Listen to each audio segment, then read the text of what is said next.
Welcome to the Kaizen Gal Podcast. This is your host, MC. The Kaizen Gal is a podcast about continuous improvement, building the habits to make the most out of what you already have and scale your progress in a sustainable way. Some people say, don't work harder, work smarter. Well, I believe that we can do both if we balance our time, energy, and drive well. On to today's episode. Hi, everyone. So far, we've tackled the basics of time management and how to channel those basics into your time planning and your prioritization process. Today's topic is about the killer of all that hard work I call procrastination. What is procrastination? According to the Cambridge Dictionary, it is the action of continuously delaying something that must be done, often because it is unpleasant or boring. In my opinion, yours truly, procrastinating means making choices that give us an immediate pleasure or satisfaction, yet these choices continually put us in a state of tension and or stress. Because truthfully, when we procrastinate, it's not like we forget what we know we're supposed to do. We don't forget. We just decide not to do it. And very often, it's just going to haunt us until we actually do it. And linked to that, there are several styles of procrastinations, each with its own motive. The first style is when you have fear of failure or fear of taking on a challenge. And it's often due to just like a lack of confidence in your skills when you are facing a new situation. So an unprecedented situation like the one that we are still in now on April 10th, 2022. The second style is basically people kind of being plagued by perfectionism. Because when you are a perfectionist, you believe that there is a chance that the result will not be up to your very, very, very high standards. And so you don't want to do it. In these two cases specifically, procrastination is almost as a self-preservation mechanism. In fact, it's almost as if you are protecting your perception of self by avoiding confronting your perception with a reality that could differ and paint a different picture. So yeah, that's my diagnosis on that. It's not an excuse for you to keep going, but just saying, for these two facts, the fear of failing and being a perfectionist, procrastinating can be a self-preservation mechanism. The two other styles of procrastinations are just sometimes we lose the motivation to do the task at hand in the moment. And then we think, I'm going to get back to it later. Like later, for sure, I'm going to have more energy. I'm going to be more motivated. I'm going to be in a better mood. And so we postpone. The problem is that we postpone indefinitely. You postpone to tomorrow, and then tomorrow you postpone to the next day. And then the more you postpone, actually, the more daunting the task is going to seem to you. The last style of procrastination is urgency, I guess. Like some people just believe that they can only perform under pressure. They would tend to wait until it's almost too late to get the task complete in time. That's when they typically get laser focused on what they need to do. And they are able to kind of push through and just do all of the work that they could have done before, like in a matter of hours.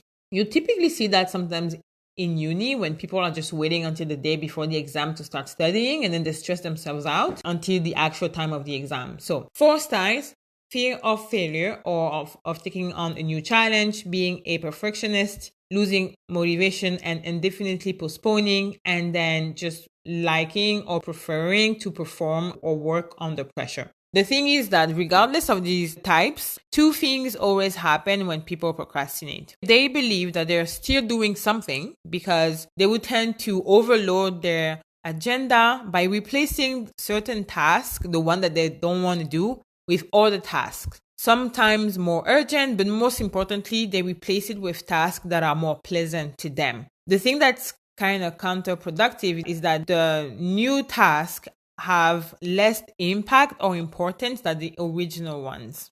The second thing that happened is that, like I mentioned before, we almost always feel a sense of guilt, more or less admitted depending on the person, as long as we do not commit to action.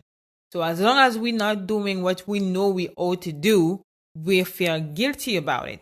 And for these two reasons, mainly in my experience, I find that procrastinating just eats more mental headspace than actually doing the thing.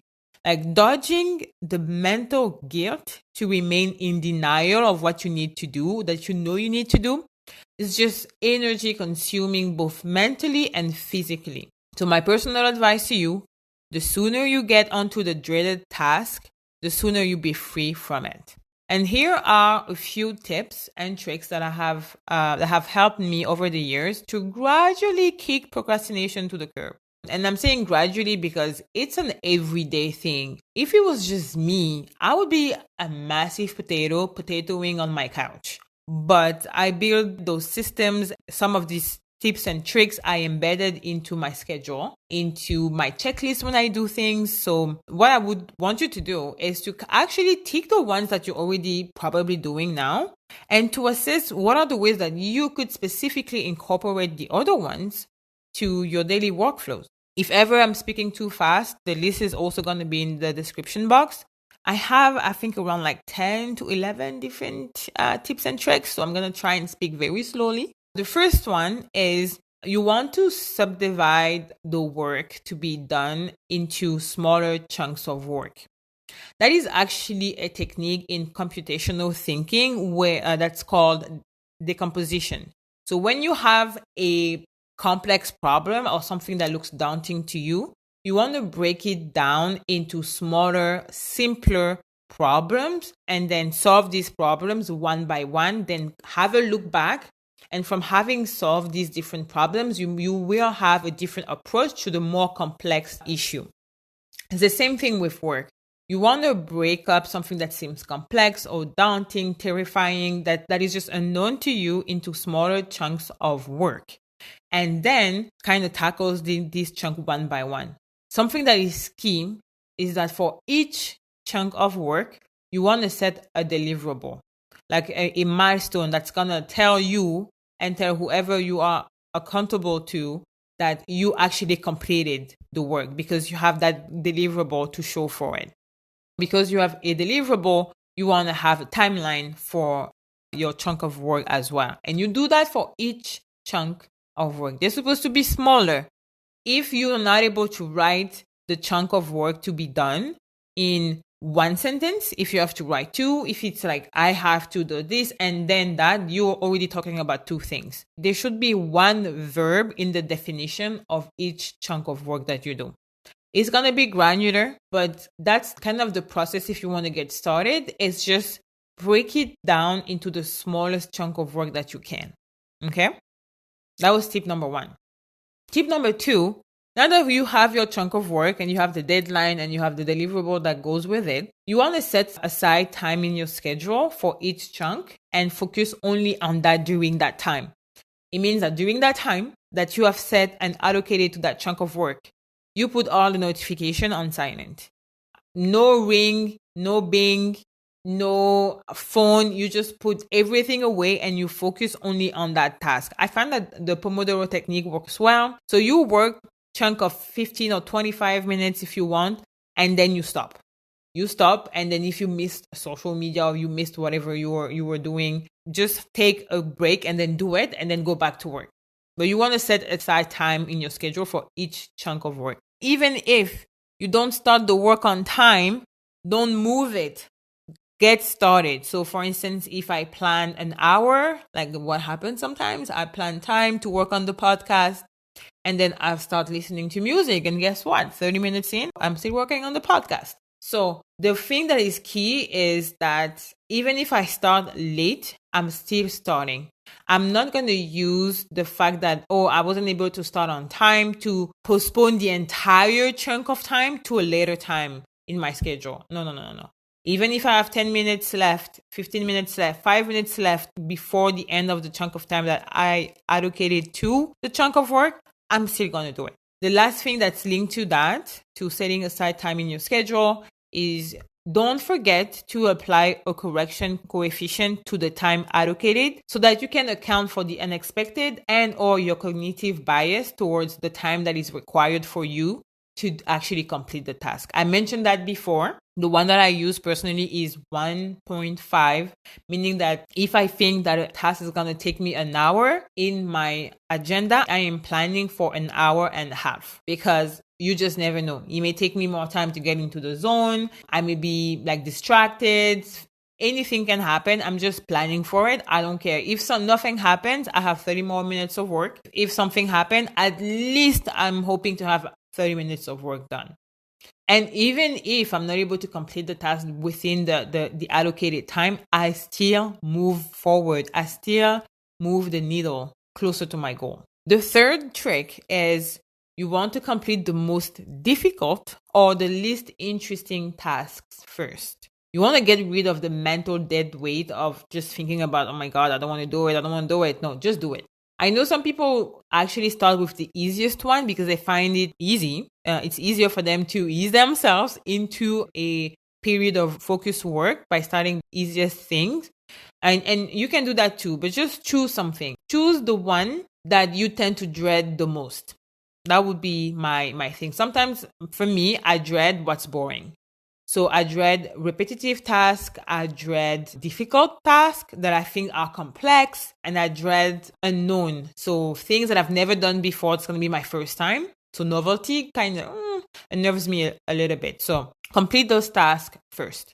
The fourth tip is, it's a mental thing of just, I noticed at some point I was saying, I have to do it. I have to do it. I have to do it. And the more I was saying that I have to do something, the more of a burden it felt to me, like I have to do it. Oh my, I have to. And it was just like, it was almost a duty for me to do, a responsibility. And it still is. But now I shifted my perspective by saying that I get to do XYZ. So it's not about I have to do XYZ. It's I get to do XYZ, because I know that I have already determined the activities that are serving my vision, the vision that I have for myself. And I know that tackling each activity is an opportunity to get me closer to my vision coming into fruition. It's not I have to do it, it's I get to do it. I have an opportunity to actually do something that is going to move me closer, that is going to contribute to my vision. For me, it's a blessing, and I'm still working actively on rephrasing things in my head. It's not I have to do this, it's I get to do it.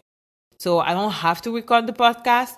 I am lucky enough that I live alone in a house where I can record the podcast in one go. No editing, no sound arrangement. I can just record. I am at peace by myself in the house, so I get to do it. The tip number 5, you want to let others know about the task that you have to accomplish. Can be friends, family. If it's at work, you may have teammates and colleagues that you can kind of let them know, this is what I want to do. These are the tasks that I want to do. And this is the deadline that I put for myself. Key thing here is you want to allow them to hold you accountable. So do not get mad. You have to give them specific and formal permission to hold you accountable, meaning that they can come to you and say, hey, remember you told me a week ago that you were going to work on this for 7 days? I think it's time now. Like, can you show me what you've done? You have to be comfortable with this.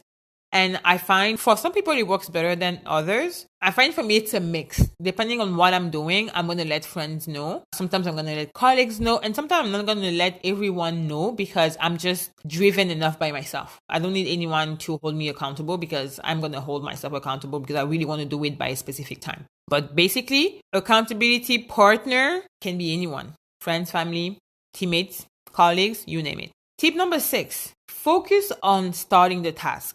Rather than envisioning how exhausting or strenuous it's going to be, it could potentially be to complete the task.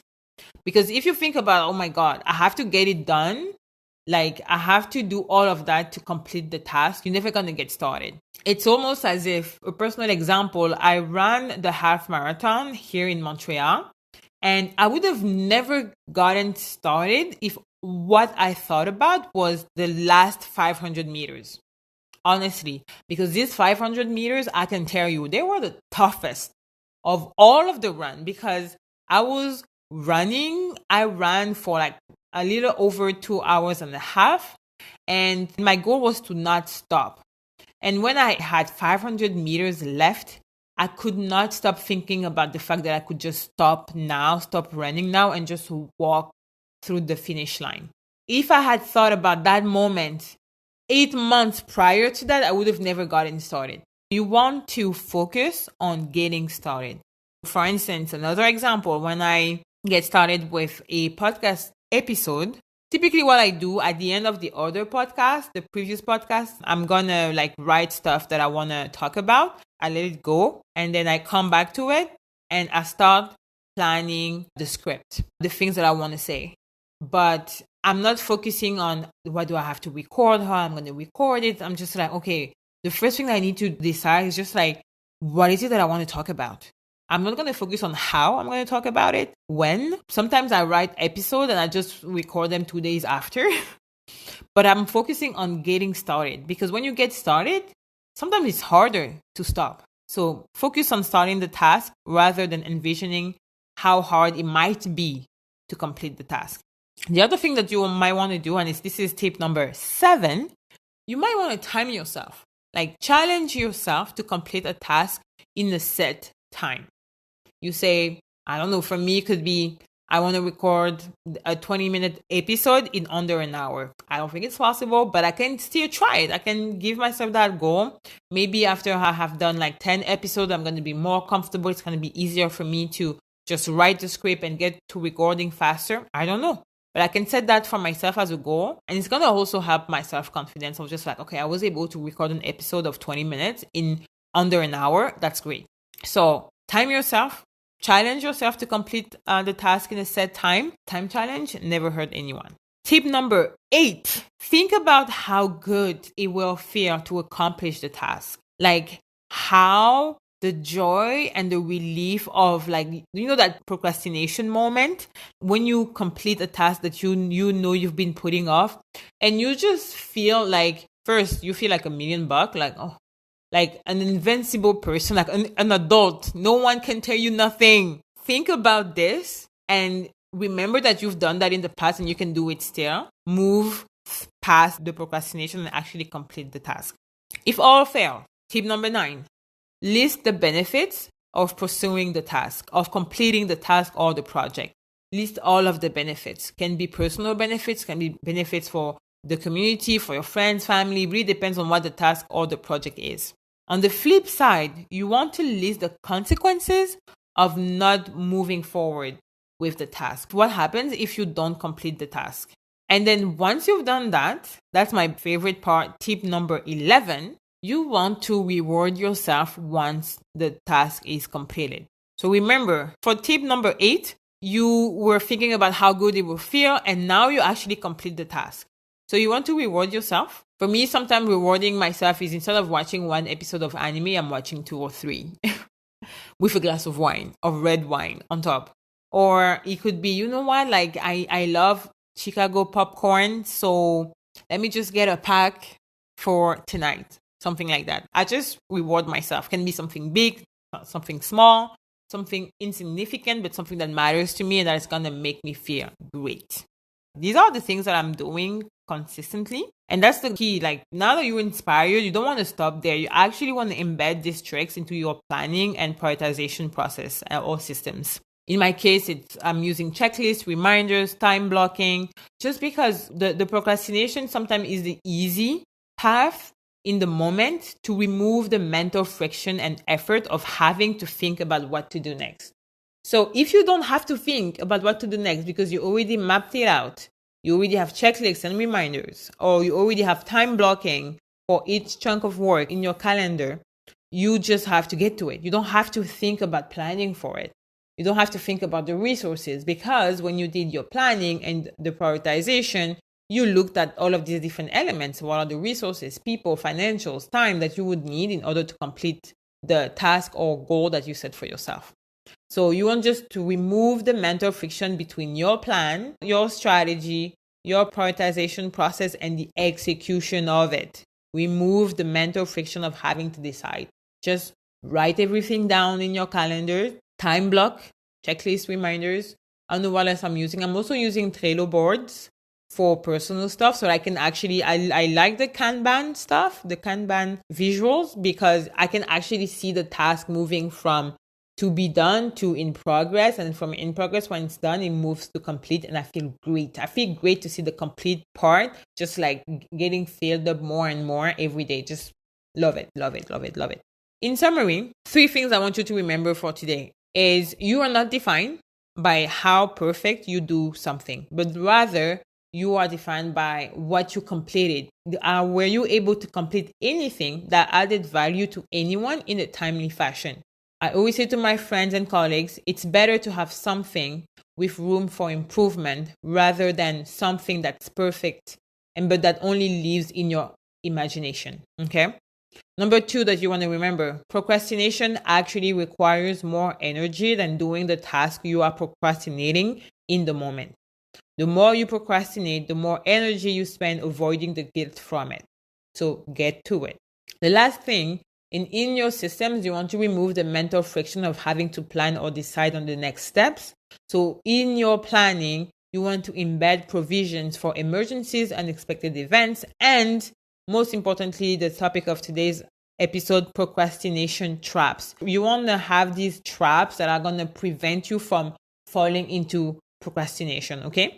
That's it for today. I think I may have 2 episodes left about time management. I was thinking of doing one on organizing work and then another one on tips to better manage unexpected events and requests, because I find that this is one typically derails us when we feel like we have to say yes or when we can't manage our emotions and stuff like that. So I kind of want to tackle that. I don't know. We see if it's going to be 1 episode or 2.